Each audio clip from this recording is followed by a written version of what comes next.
Eski bekatlar yaxshi emas edi, ko'rinmasdi-da. Mana bu atroflari yopiqday qop-qorong'i, hozir ochiq hamma yo'q. Bemalol ko'rinadi-da, hamma avtobus ham ko'rinadi, odam ham ko'rinadi. Hozir yaxshi bo'lgan. Skameykalarni qo'yib qo'ygansizlar, shu xalq uchun deb, shunaqa hammasi chiroyli.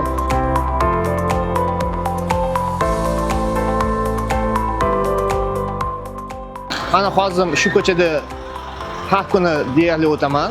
Ko'chada peshxod yo'lakchasi yangilanyapti. Bu juda qulay bizga. Yangi bekatlarga hali kirib ko'rmadim. Hozircha remont bo'lyapti. Yangisini ko'rsak, keyin o'zi ancha yaxshi bo'ladi biz uchun.